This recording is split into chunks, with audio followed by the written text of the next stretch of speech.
마켓 무버입니다.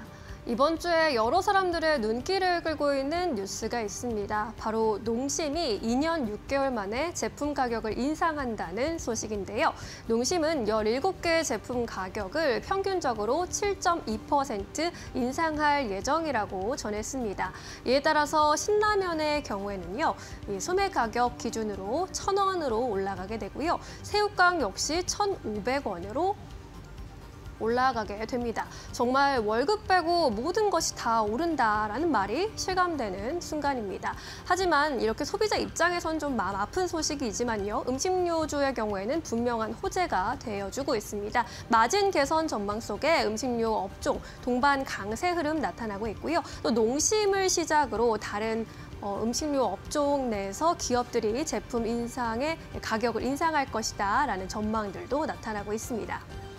이에 대해서 DS투자증권에서는 주가 상승 종목들의 공통점이 수출이 성장하고 있다는 점, 그리고 전년도 기저효과로 인한 안정적인 수익 성장을 보여주고 있다는 점에 주목을 했고요.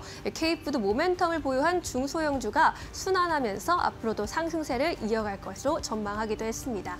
그렇다면 수출 데이터를 좀 눈여겨볼 필요가 있을 텐데요. 2월에 음식료 수출 전년 대비 성장률을 좀 비교해보자면 라이신이 전년의 기저 효과로 인해서 244%나 성장률을 보였고요.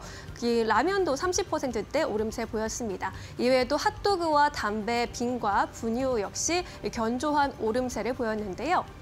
이와 관련해서 또 어떤 투자 아이디어 찾아볼 수 있을지 살펴보도록 하겠습니다. 라이신의 경우에는 반려동물이나 동물의 사료, 그리고 또 영양제에 들어가는 필수 아미노산입니다. 2월에 라이신 수출 금액 22.600만 달러 기록하면서 전년 동기 대비 무려 244%나 증가세를 기록했습니다. 국내 라이신의 수출 2024년 11월 이후로 계속해서 급격하게 성장을 하고 있는데요. 유럽연합 EU에서 중국산 저가 라이신에 반덤핑 관세를 부과하면서 국내 기업들에게는 반사이익이 나타나고 있기 때문입니다. 따라서 이 안에서 좀 투자 아이디어를 찾아보자면 국내 수출로 대응 중인 대상, 그리고 글로벌 생산 기지를 보유한 CJ제일제당의 바이오 사업부 실적 개선이 기대된다라는 분석을 제시하고 있습니다. 그리고 라면의 수출 금액도 1.2억 달러를 찍으면서 역시나 30% 전년 동기 대비 성장했고요. 역대 최고의 월 수출 실적을 기록하게 됐습니다. 전체 수출 실적에서 나라별로 차지하는 비중을 좀 보면요. 중국이 25%, 또 미국이 17% 기록했습니다. 중국의 한한령 해제 이슈로 인해서 더욱더 수혜가 기대된다라는 분석도 나타나고 있습니다. 기업별로 좀 보자면 여전히 국내 라면 수출의 65%를 차지하고 있는 삼양식품을 최선호주로 유지하고 있는 의견이 좀 우세한데요. 앞으로도 2024년에 이어서 2025년에도 폭발적인 성장성으로 음식료 업종을 주도할 것이라는 의견 나타납니다. 그렇다면 넥스트 삼양식품은 어떤 종목이 될지 지금부터 좀 고민을 해봐야 할 시점인데, 업계에서는 수출 실적 모멘텀이 여전히 가장 중요할 것으로 바라보고 있습니다. 수출 데이터가 잘 찍히고 앞으로의 수출 전망이 좋은 기업이 넥스트 삼양식품의 자리를 꿰찰 수 있을 것이라는 그러한 분석입니다. 신라면 1,000원 시대가 도래한 가운데 음식료주 안에서 투자 포인트 잘 잡아보셔서 야무지게 투자 전략 세워보시면 좋겠습니다. 마켓무브와 함께 하셨습니다. 네, 이어서 오늘 시장에서 핫한 이슈와 종목 함께 이야기 나눠보도록 하겠습니다. 오늘도 함께 해보도록 하겠습니다. 지신부의 박근호 이사 모셨습니다. 안녕하십니까? 안녕하십니까? 네, 이사님과 오늘도 시장 이야기 해보도록 하겠습니다. 오늘은 어떠한 이야기를 나눠보면 좋을까요? 지금 바로 주제 공개해보도록 하겠습니다. 오늘 건설주가 잘 가고 있습니다. 앞으로 역사적인 하단을 탈출할 수 있을까 하는 질문을 좀 던져보도록 하겠습니다. 특히나 박근호 이사님께서 이번 주에 HDC 현대산업개발 가지고 오셨는데 주가가 굉장히 잘 갑니다. 그때 이 네. HDC 현산도 역시나 마찬가지로 주가가 좀 저점에 위치해 있다라는 네, 부분을 또 강조를 해주셨었고, 물론 금리 인하에 대한 효과는 아직은 뭐 잘 모르겠습니다만은 시장은 또 기계적으로 움직이지 않습니까? 네. 뭐 금리 인하한다 이러면은 기대감 나오기 마련인데. 어떻게 보세요? 그때는 이제 HDC 현산만 이야기했었는데 네. 건설주 전반적으로 좀 어떻게 보고 계신지 궁금합니다. 우리 이제 주식 시장에서 이제 종목군들 흐름을 보면 사실 떨어지는 것은 이유 없이 떨어지는 경우가 굉장히 많잖아요. 이 종목 좋은데 주가가 떨어지고 이 떨어지는 이유가 설명이 안 되는 경우가 상당히 많은데 네.